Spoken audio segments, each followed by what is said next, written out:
with Ridho, he's born here.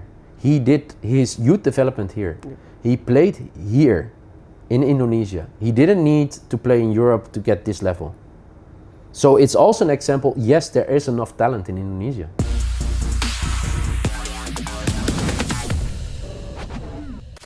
Halo FIFA Mania, kembali lagi sama saya Ilham.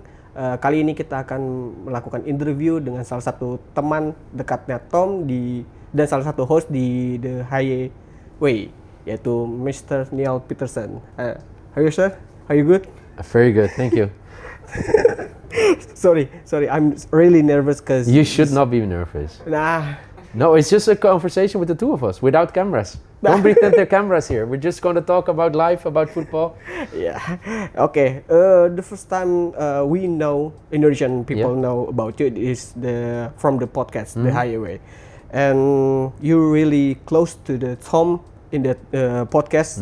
And talking about you, you've been famous among Indonesian supporters because you work with them, with the Thom. And can you tell us your first story with him? First meeting, wow. Maybe there's a... Yeah, it's a good story. I don't think Thom likes it that I'm going to say this, but it's 10 years ago, I think. Thom and I met first time, and we were at the bar. I was meeting there with Vincent Janssen. He's the striker of Antwerp now, of the Dutch national team at the World Cup, last World Cup. And so I was talking to Vincent like this. And then suddenly someone jumped on my back. It was Thom. But Thom thought I was someone else. No. So that was my first meeting with Thom. He jumped on my back. It's very awkward. Yeah, it was awkward. I said, who's this? And then we saw each other. And of course, I knew Thom because he was becoming a really good football player. And after that, we had a weekly show in Holland, an online football show. Okay. And Thom was a regular guest. And then we started that he was being a guest. And then we would meet also for dinner or for lunch, or we would play paddle and so on. So I've known him for 10 years now. Okay, it's already 10 years. Is there any funny story about Thom that people you don't know about? Yeah, I think there are a lot of funny stories. I don't know if I can share them here. No, but to be honest, what I really like about Thom is a guy who's very serious. He's serious about life, he's serious about football, he's getting married now, but once he starts laughing, he cannot stop. So if we start with the recording of the highway of a new episode, then he shows me, hey, have you seen this on TikTok? And then I said, Thom, we need to, hey, have you seen this one on TikTok? I said, Thom, now we have to get focused. No, but to be honest, Thom is one of the... I always say about Thom, he looks very serious, but he's one of the persons with the biggest hearts I know. He's really caring. He's caring we have a team behind the scenes with the highway, and he doesn't only care about me because we do the podcast. He cares about them also behind. So he said, "Who's coming to Indonesia with us? Is the team coming?" I said, "Why?" He said, "It's important that the team is coming to Jakarta." So that says a lot about Thom. Okay. Thom joined Timnas 23. Okay. Yeah. Back then, he discussed with you? Those things I think you will only discuss with family, with Bibi, his future wife. But we talked about it, of course. But we got more into it when he decided to play for Indonesia. Because I think a decision like that is up to the person themselves. The same with Maarten Paas. I talked with Maarten about it, but decision like that is always to the person self. If they decide to do it or not to do it, it's very personal. And I know Maarten, Thom, I'm very happy that they decided to join Timnas, and it's for them. I don't think a lot of people in Indonesia know how important it's for them. How important it's for them that they can play for Timnas and make their family proud, because both of them decided eventually to play because of their grandparents, about the stories they told, and now they're playing for Timnas. It's unbelievable. Okay. How long have you been following the Indonesian national team performance? So it's like my dad is born in Jakarta. Oh, okay. So of course you always look at how did they perform. Then you had the period that players were playing for Timnas that I knew. So Sergio van Dijk. Okay. He's a legend. He's a legend. I was trying out at FC Groningen. Okay. So I think we practiced a few times together, played one match together. And then I remembered Sergio van Dijk, and then you follow him during his career. Oh. And then suddenly I thought, hey, he's playing for Timnas. Interesting. He played against Holland. Yeah. I remember that game. 3-0. Yeah, 3-0 I think. 2 or 3? 3. I think 3-0. Yeah. International friendly match. Yeah, friendly match. It was the year before Holland came to the semi-finals at the World Cup in it was 2013. I think it was the year for 14, right? Yeah, I think 2010 and 11 or 11. Yeah? Yeah, I think. Okay, we should look it up. Okay. Yeah. That's okay. So then I followed it, and then of course, over the years, you just follow the results. You see, okay, they're not really getting any further, and then then I heard about the change at the PSSI, the idea behind it, what they wanted to do, and funny story. So my dad is born in Jakarta, and my mom is from Ireland. She's born in Dublin. And so the thing is, what Timnas is doing now, Ireland did in the 80s. So way back. Jackie Charlton became the head coach of the Irish national team. And they decided, hey, can we look with Irish players who have a connection, like grandparents and everything. So they got all players who were playing in England, and the great grandparents were born in Ireland, or the grandparents or the parents were born there and moved away. And they got all players together, and they qualified for the Euros in '88. They qualified for a World Cup, went to the quarterfinals.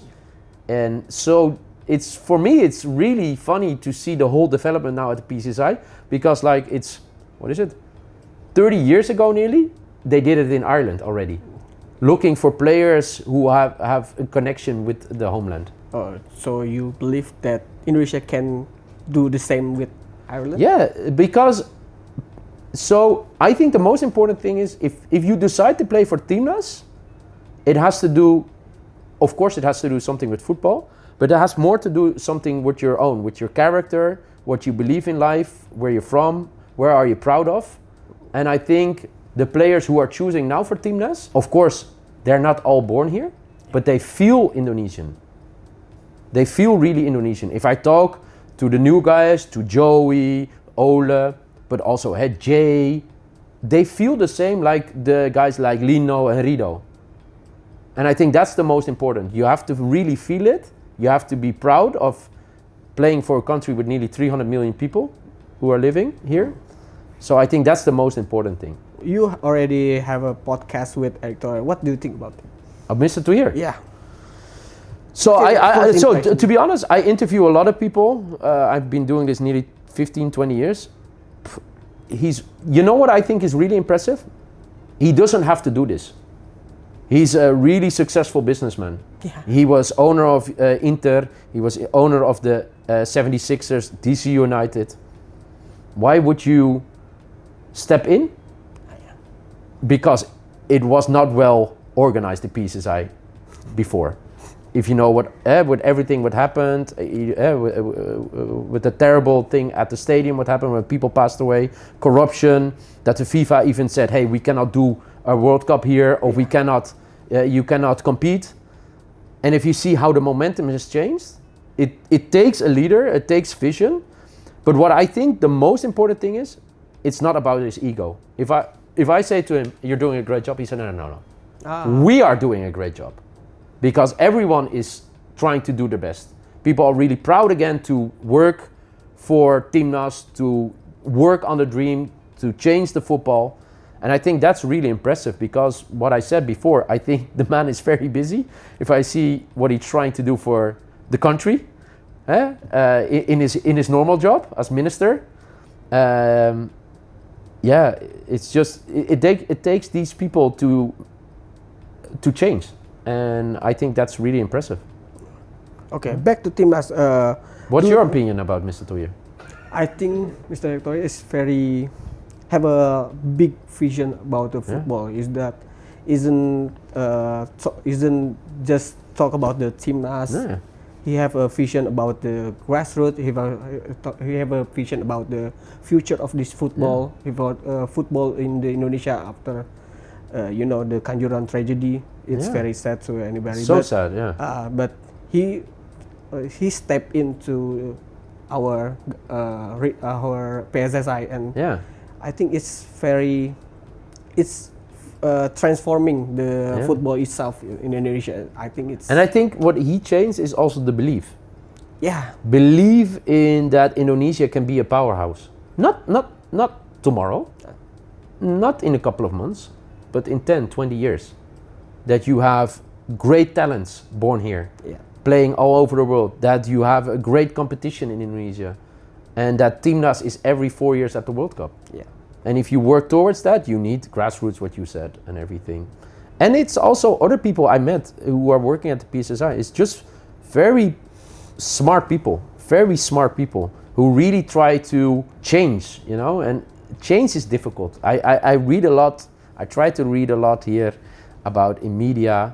I sometimes don't understand why people are so critical, because I understand when you lose against Australia, I understand that people are disappointed or angry. But you don't think that the players are disappointed. You don't think that the people of PSSI are disappointed. But this is how it goes.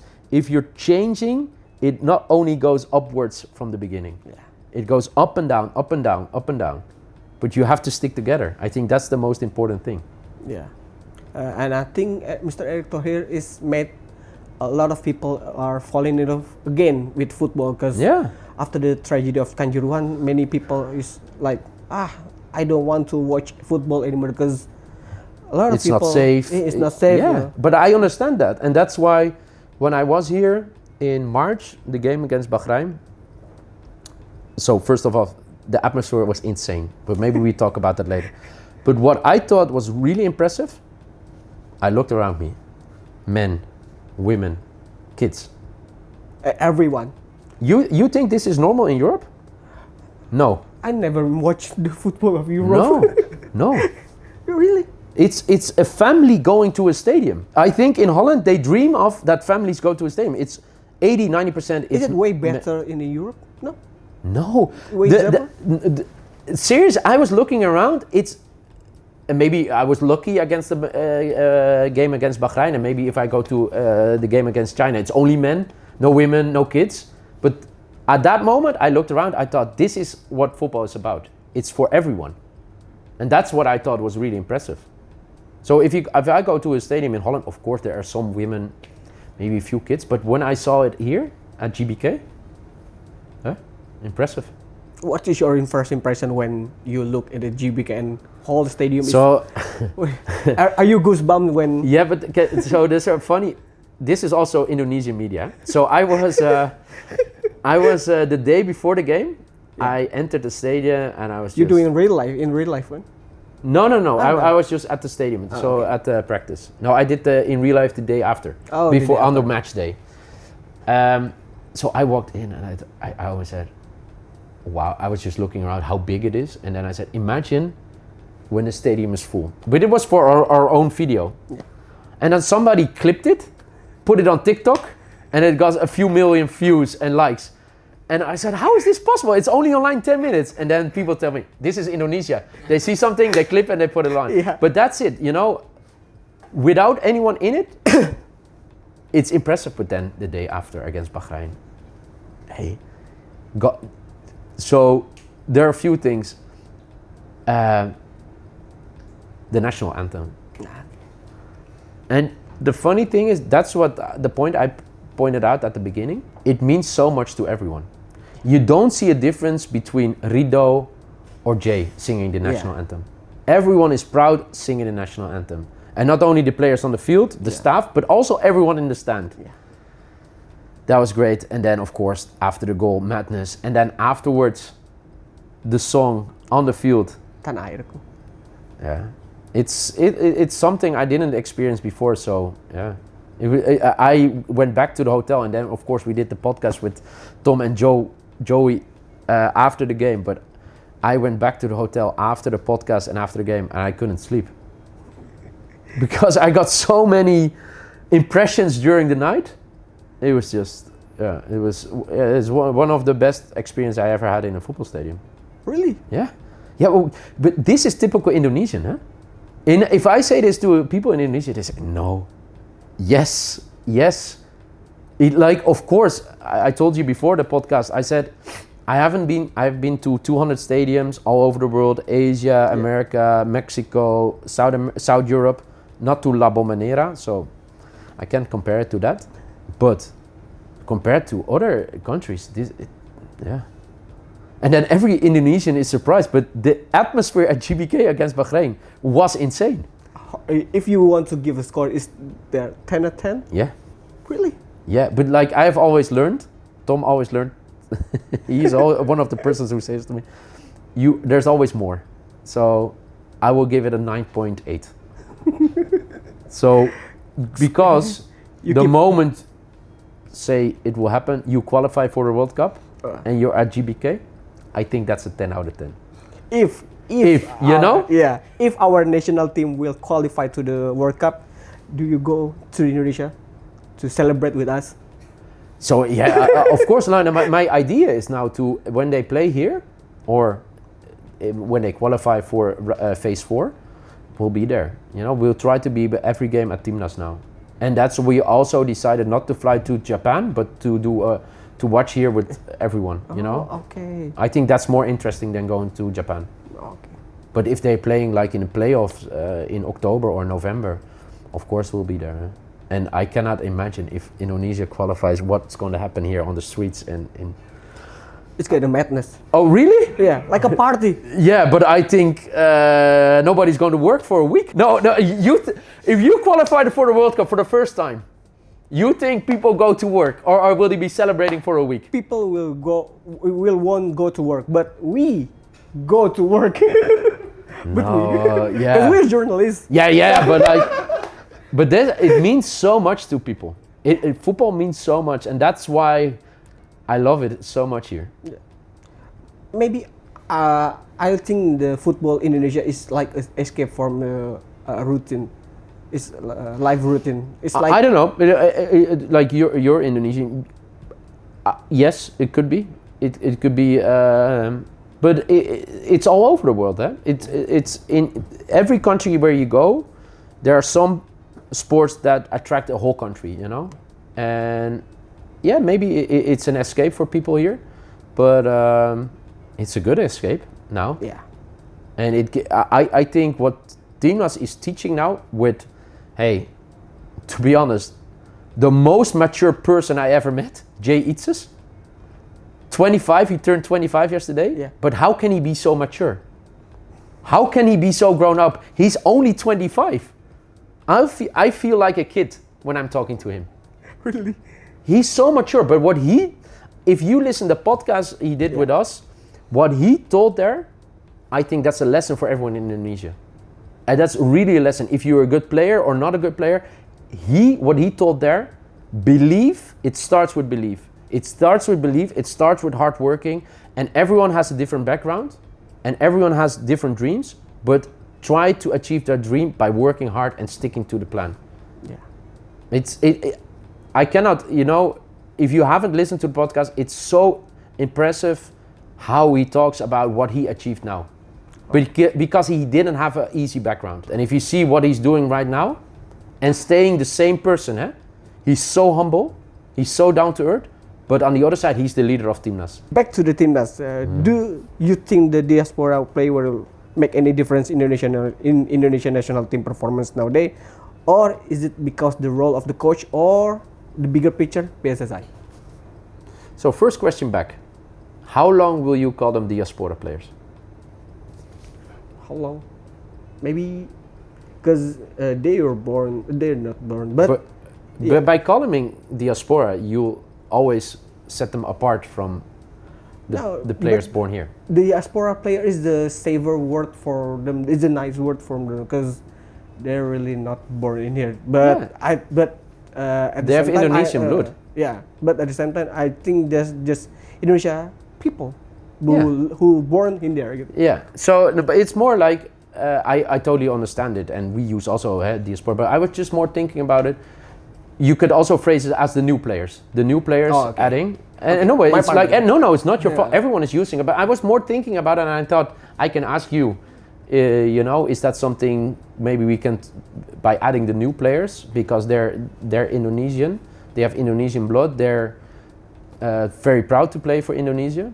I think it starts with an idea, it starts with a plan. So that's a shout out to PSSI. They came up with the plan. If we want to change the national team, we have to look at different players. So players with Indonesian who are proud to play for Indonesia, but maybe not born here. So it starts with the plan. Then, of course, the first step is getting the right players. And getting the right players is maybe not the best players, but the right players who have a big heart for Indonesia and wants to fight for Indonesia, want to fight for the Garuda. I think that's a major step. And I cannot talk too much about Jay, because otherwise we're only talking about Jay. But adding Jay Idzes, I think that was a major change. So the Jesus when he come in is the biggest change. No, but look at him. Look at his role. He's the leader of the team. He's not only the leader on the field, but when new players come in, Jay will always go to them. He will say, "Hey, do you need anything? Okay, if you're new, we do a training in the morning. Then we have lunch. If you have any questions, ask me." He makes them feel home from the beginning. So you need a person like that. And of course, hey, Kevin, Maarten, Tom, Ole, Loopy. Yeah, it's a quality. But not only quality like a player, but quality wearing the jersey.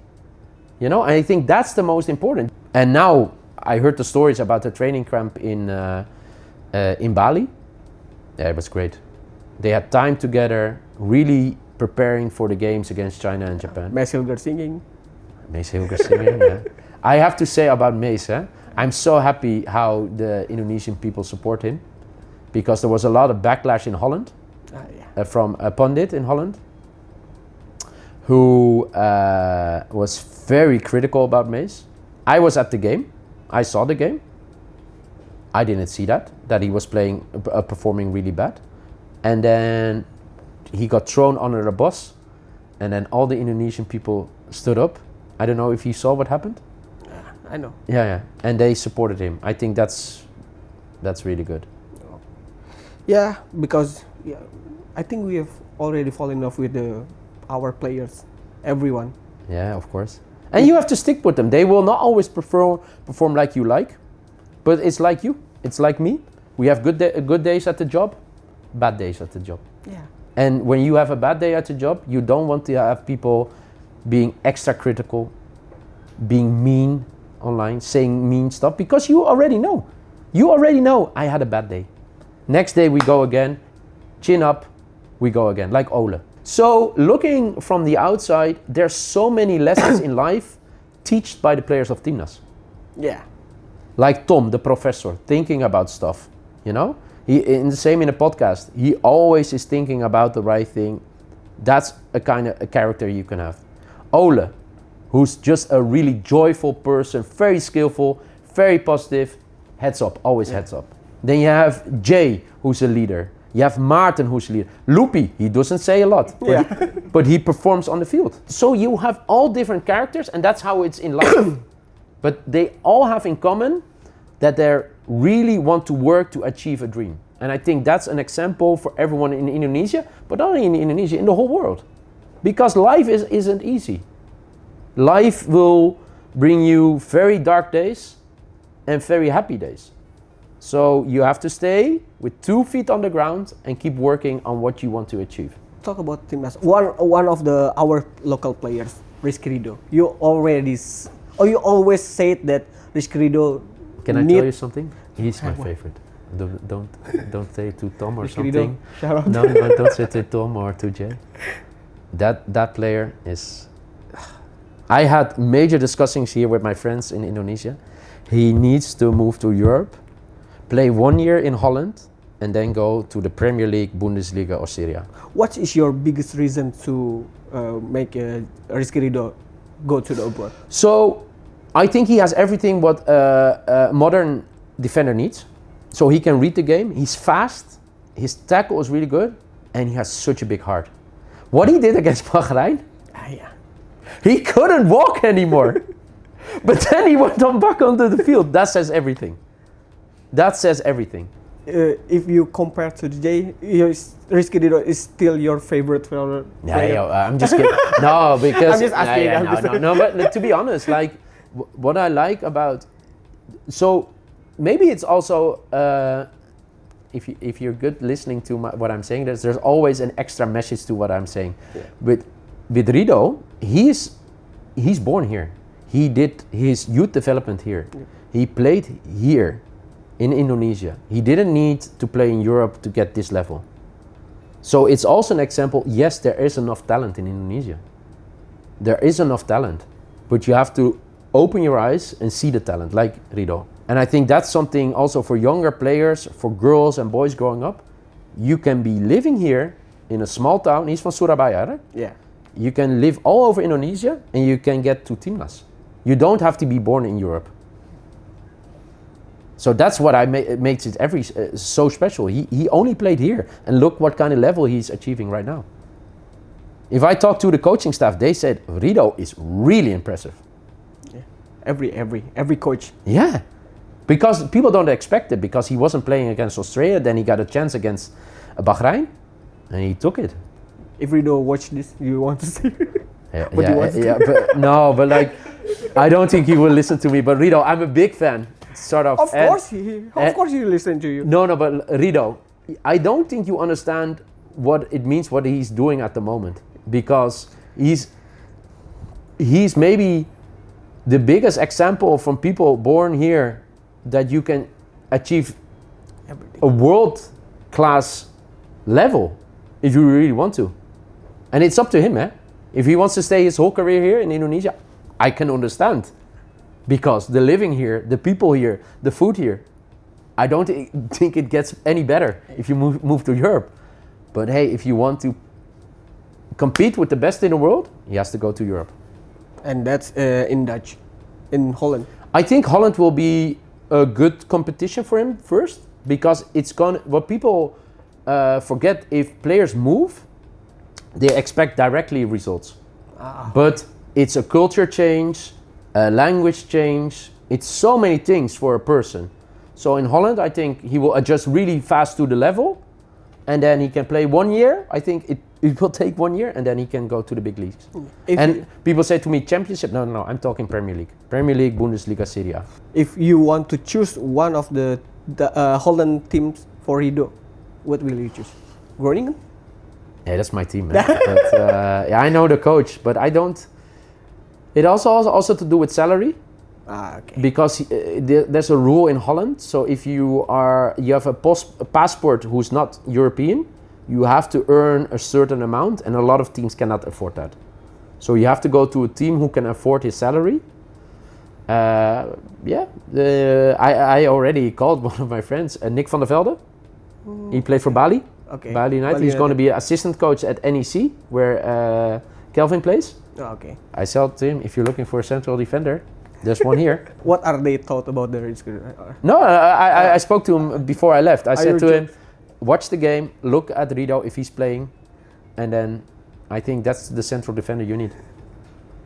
But I'm stupid. I always text coaches and directors and chairmen, hey, look at this player. And sometimes they say, hey, this is a good one. And sometimes it works out, and sometimes they just text me back, Neal, no. For your perspective, what should we evaluate in this squad for the fourth round? No. Keep the squad together. Is all? Yes. You don't need new people. You don't. I know, like, you're always looking for new talents, and I heard great stories about what's his name, Beckham Putra. Oh, Beckham Putra. Yeah. Great stories about him. He just had a great training camp. I heard all the players, great impression and everything. So yeah, of course, if people like that come in, but keep this together, build with this chemistry, what they're building on, I think that's the most important. Stick together. Be a team, like they played against Bahrain. They were fighting all over the field. People couldn't walk anymore, couldn't do anything, but they won. They did it with everyone, with the players, the subs, the coaches, the people in the stands, everyone. I think that's the most important. Stick together. And then I think the chance is big that you can qualify. But first China, and then Japan. Yeah, first China, and then Japan, and then the fourth phase, and then we'll see then. Huh? Okay. And the last one is belief, like Idzes said, belief. Yeah. Yeah, and stick together with Timnas. So if things doesn't go good against China or during the game or against Japan, don't ever forget where you're coming from. If you look back 3 years ago, where was Timnas? Where was Timnas 3 years ago? Did you ever think about qualifying for World Cup? Did you? No. That's the answer. So in 3 years' time, you're on the brink of qualifying for a World Cup. So maybe you don't like the decisions of Patrick Kluivert. Maybe you don't like the players who are playing. But think about the whole situation. 3 years ago, not a person would think about qualifying for a World Cup. And now 3 years later, people think, hey, we're getting really close. So help the team. Believe in it. Help it in every way you can. If you're in the stands, if you're on social media, be positive. You can really be proud of what Indonesia is achieving. And I told you before, that's something I want to say to the people. I don't think people in Indonesia believe what a great country it is. And I'm not saying only football. The people here, how beautiful the country is, the food, the culture. There are not a lot of countries in the world that have that combination. So I'm lucky that for work I can travel the whole world, and I'm really happy to be back in Jakarta. With all the hot in here. Yeah, but it's okay. And of course, I went to Labuan Bajo last time, and hopefully we will go to Bandung next week. Sergio Van Dijk told you that. Yeah. So, but I would say this to Indonesian people: be more proud about how beautiful Indonesia is, how nice the people here are here. It's something I don't take for granted traveling the world, because people can be not nice. I will phrase it like that. And here I only have great experience with people. Okay. What is your moment when you talk? When you think wow, Indonesian people is really nice. What is the moment? That's it can be like, I have my favorite Indonesian restaurant in Amsterdam, 3 Indonesian women. I go there once a week, sometimes twice a week, and if I really want to have Indonesian food. And I just talked to them and I said, why don't you have a restaurant? It's just takeaway. They cook and they've been so nice. It's just your culture. It's your culture, how you treat people. It's the people in the streets, it's the people in shops, it's the people in the stadium, people like you here. It's for you, it's normal. Yeah. For me, it's not. There's so much respect for each other, how you talk to each other. Yeah, it's not one moment. It's just every day. Every day, if I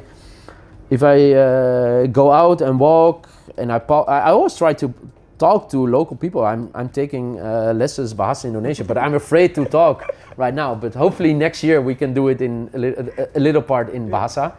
But it's everyone, because it's just having conversation and people are friendly and so not selfish, always trying to help. I think that's something really impressive. Okay, you said that before that Indonesia new players are eager to play for Garuda because of Erick Thohir. What do you say about that? Yeah, because so I think when Mr. Thohir reaches out to you and explains what the plan is, the philosophy, and then that's one part, and the other part is if you look at who am I, what's your character. What's important for you in life? So for me, I'm really proud at the moment that I can do something in Indonesia, because my father is born here. And to be honest, last time I was very emotional here because my father was born here. I'm back here now, and yeah, like with the highway, people are really enjoying. It's really something for me as a person and for me as a character. I think every person who gets a phone call from Mr. Thohir will have to think, okay, is it important for me as a person to wear the jersey, to play for nearly 300 million people? And once you say yes to that, to the plan of Mr. Thohir, yes to for yourself as character, yeah, I think you will fit in perfectly. I think it's not only Mr. Thohir calling you, it has to do also with yourself. I saw the tears. Have you ever seen the clip with Tom when he explained what it meant to him playing for Indonesia? We did a conversation. I don't know, I think it was in Dutch, but we translated it in Bahasa. He started crying. Tom started crying in the podcast. It means so much to the people. And if it means so much to you, you will see it back on the field. So that's the most important. How much does it mean to you? And if it means to you everything, then of course it will show. I never go to the Holland, but I You're just invited. I hope. Thank you. Yeah, come to Holland. Yeah, but I just wondering how big the Netherlands, the Indonesian influence in the Holland, because the new player is very passionate, very nationalism to Indonesia. How big the Indonesia culture in the Holland? Of course, there is a lot of people. I think there's over 1.5 million who have a connection with Indonesia. So that's 10% nearly. Say 8-9% of Holland have a connection with Indonesia. So yeah, of course, there's a lot of people who are proud that they're Indonesian. The environment is the reason the new player is really love the Indonesian? Is there? You should ask them. I think it's more to do, not the environment, it has to do that they are doing something back for the family. So like Tom was in tears, Martin got really emotional, you know. He had a lot of conversations with his grandmother always, you know, eating lomper and talking to her about Indonesia. And then he gets the chance to play for Indonesia. She passes away. That's also a lesson. It's good for people to know that the players really care, really care, wearing the jersey. And I think that's the most important thing. Has any of this development of the football in time to time influenced Indonesian football right now, or Indonesian football has its own culture? No. So do you mean the adding of the new players of that changed the Indonesian football? Yeah, but I don't only think about results. I think also about the belief, to give the Indonesian people more belief about what they can achieve in life. But that's not your question, eh? I'm giving a wrong answer. No. As an international football journalist, how do you see the development of this sport from time to time? The football sport? Yep.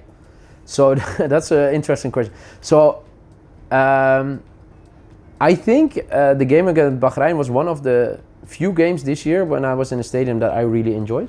Because if I go to a game in Holland, 9 out of 10 times it's very boring. It can be 0-0, 1-1.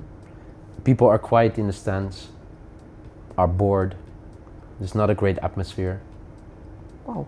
Yeah, so there can be really cool games. So of course Groningen against Ajax was a crazy game. 2-2. Ajax, they missed the title by playing against Groningen 2-2. So of course, but like overall, I think I'm a big sports fan. I love football, but I also like the NBA, the NFL. I'm huge, and what I like about them, those sports are developing the whole time. You know, it's fast. There's a lot of things that can happen, and football can be really boring. So that's why against Bahrain, I was really impressed with the atmosphere. I was just the whole time, what's going on, you know? Yeah.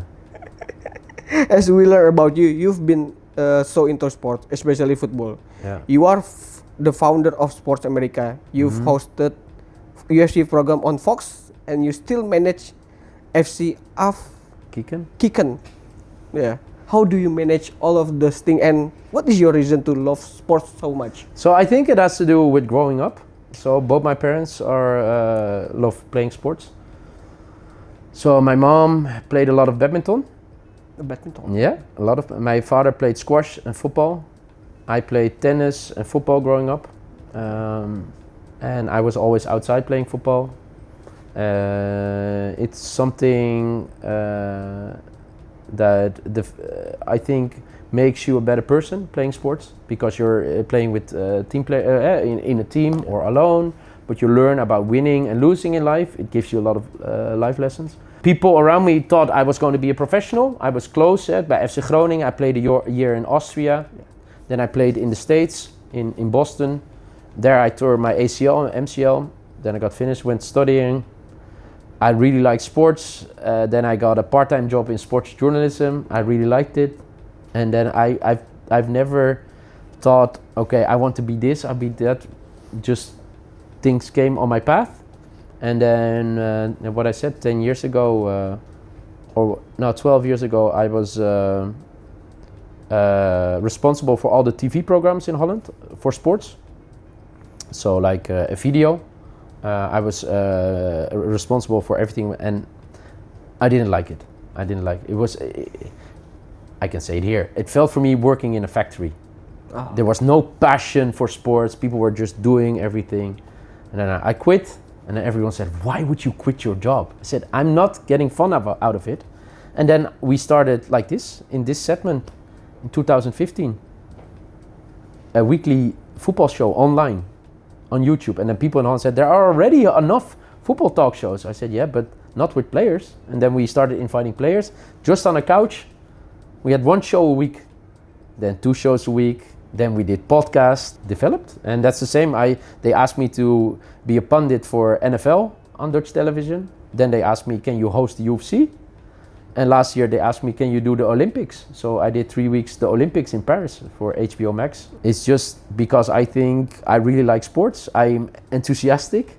I'm like this with you now, but I'm the same outside of the camera. I'm not a real TV host. That doesn't make me, I think, a real good TV host, but I'm always the same. I'm just a lot of energy. I love sports. I love talking to people. And sometimes people like it and they ask me to do stuff. And otherwise, if people don't ask me, we try to do it ourselves. Like with the highway. I thought we have to do something. There's something going on. It's interesting for the people in Indonesia to learn more about the perspective of players. Like not only shouting about them, giving opinions, but letting them talk about what they think and what they feel. Sometimes it works and sometimes it doesn't work. Okay, what is the reason Thom Haye want to do a podcast with you? Because you... So, yeah, like what I said, I think it's a really interesting story in so many factors. It's interesting about choosing for Indonesia, with his roots, with his feelings for Indonesia. He's a very interesting person who really thinks about stuff in life. And the first time I said to him, he said, I cannot do a podcast. I'm not a great talker. I said, yes, you are. No, I'm not. Yes, you are. And then I said, okay. I said, well, we have to do it in English. No, in English! I said, Tom, it's in English. It's just chatting. And then the first episode, okay. And now he really enjoys it. Because he sees also it's really nice to have your own platform because people are writing so much about him. Saying so much about it. He can tell us the real story. Because a lot of journalists or media, they just shout out stuff. They have no idea. And that's also a business. Of course, I have respect for that. But I think it's also cool to have the real people talking about it. The persons who really play on the pitch. And yeah, that's how we started. You remind me of Tom, eh? No. You know why? Why? Because you said before the interview, hey Neal, my English, I don't know. Yeah. It's my... We have been talking nearly an hour, like we are friends for 10 years. Because I always watching your podcast on Saturday. So? Always, because it's interesting to... But it's a typical thing Indonesian people do, eh? It's easy to listening the English. Do you hear what I say? It's typical what you do. You're downgrading yourself. You don't have to do it. Because I'm shy. Yeah, but why? You don't have to be shy. You are well prepared. You ask good questions. I think it's a great conversation. I really enjoy it. So never say, I'm not good in English, I cannot do it. Believe in yourself. You are well prepared and it's a great conversation. Okay, thank you. Thank you so much. No, thank yourself for preparing and, just doing it. This is the most important. Just do it. I cannot swear on Indonesian television, but I would say, F it and do it. Believe in yourself. And nobody knows what's going to happen in the future, but if you believe in something, if you're happy about something, go for it. Just go for it. Follow your passion. There's not a lot of things that can go wrong if you follow your passion, if you're true to your heart. So never say you're bad in English, you cannot do it. No, you can do everyone in English. Okay. Thank you, Thom Haye. Yeah. Yeah. I already saying. Do you want to watch our league games? To be honest, I would love it. Persija versus Persib? I saw Persija against Persib. I was trying to watch it, like I can say it, I couldn't find it. A legal stream. I couldn't find it. So I only saw the highlights, the 2-2. Yeah. Crazy game. The goal of Kuipers, the chip of the striker of Persib. Yeah. I have to be to the next game there. I want to be there. Because what I believe in, I think there's also a lot of future for the National League. If I'm seeing what they're trying to achieve right now, the level, if I saw the highlights of that game, I've talked to Mark a lot about it, but also other players. If Nick van der Velden, he played here 6-7 years ago, he said the level is changed so fast, it's getting way better stadiums, better coaches, better players. Yeah, of course. I hope I can see it in Holland. If someone can fix it for me, please send me a DM so I can watch all the games. I would love to see it. Yeah. Is it Mark doesn't invite you to watch him in the next season? Yeah. No, Mark is so I'll show you a picture after. The first time I interviewed Mark was during COVID, I think 2020. He was in Amsterdam. Okay. He was in my podcast studio, and then nobody really knew about Mark in Holland. Nobody knew, and he was getting started here. Huh? Nobody knew? No, and now he's also big in Holland. Wow. Because 2 times champion with Persib, playing for Timnas. So, but then I remembered he's a guy from Amsterdam North. Our studio was in Amsterdam North, so we tell him all stories about where he's grown up and everything. But no, of course and we just missed each other. So I was flying to Indonesia and he was flying to Europe. So we missed each other by a couple of hours. Unlucky, yeah. Okay, do you think next season we will watch? You will come to Indonesia to watch our league? So, okay, I can tell it now in the open. My dream is one day to have an office here. Okay. Really, you know why? Because I really enjoy it here. And of course, I have a company in Holland, but that's going also okay without me. And I think for my roots, to make my father's family proud, I would love to work here. And not like bring Dutch people, work with local talent. Okay. But there's so much talent in Indonesia. I see the clips online, I see people making stuff, you guys with your channel. It's just, there's so much possible here. And the only thing I can do is like inspire people, and I have a little bit of experience, but I have more experience by just doing things, and sometimes it goes good, sometimes it goes wrong. But just, I would love it here to open an office one day. Yeah. I hope so. Then we can do this more often. Yeah. Yeah, but if I come back, we should go to a game together. Yeah. With the whole crew. Yeah. Okay. I will accompany you. Yeah. To watch Persija and Persib. Yeah. That would be great. Yeah. Because I went to they call it the Eternal Derby in Europe. You know which one is that? Eternal Derby itu Turki kayaknya. No. Eternal Derby. Eternal Derby. Europe. This is the last story I can tell. So we did a series to go to the most famous derbies in Europe. So okay, so what we always would do, we would go to a game and somebody would go with the home stand and some with the away stand. So we had a fixer, somebody who was helping us in Belgrade, and Belgrade's fantastic, fantastic people, big-hearted, really passionate, great food. So I had a great day, and then. So I was with I invited a friend, and then we did a quiz, and he won. So he was in the home stand, Red Star. So I went to the away stand, and then the fixer, he came to me. He said, "Are you crazy? You cannot go to the away stand." I said, "Hey, I've been to the Milan Derby. I've been there. Of course, no problem." He said, "No, it's not safe." I said, "Of course it's safe." I'll show you the link. I walk into the away stands. I had to go through bushes and everything, and there was so much police. The army was there. I walk up, and I see like 40 people looking at me. I thought, uh-oh. So I was just standing like this, like in the top of the stadium like this, standing against the wall, and then filming myself on my iPhone. And if you look at my eyes are like this. And I didn't see anything of the game. There was only smoke. There was only black smoke from Partizan. Then the army came in, punched everyone from the stairs, went out again. They did it 3 times. And then after the game, I left and I thought, oh my God, I have to get back. So I turned right.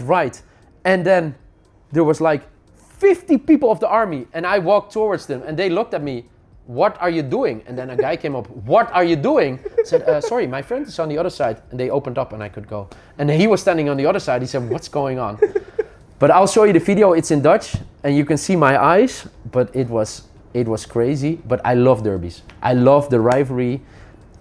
I have to admit, I love the rivalry if it stays in a normal phase. So fireworks, you can shout to each other, but it happens too much that people get injured, even worse. So it's not necessary. You can make a great atmosphere without fighting, without even getting people in the hospital or even worse, you know? I think that's really important. I will accompany you for the next season. And keep me safe. You be my bodyguard. Like Joey from Tom. I thank you that you invited me. I will thank you too. No. Okay, we both thank you. Okay. Oke, terima kasih udah menyaksikan video ini. Jangan lupa like, comment, dan subscribe channel YouTube FIFA Goal, dan jangan sampai lupa di episode selanjutnya. Bye.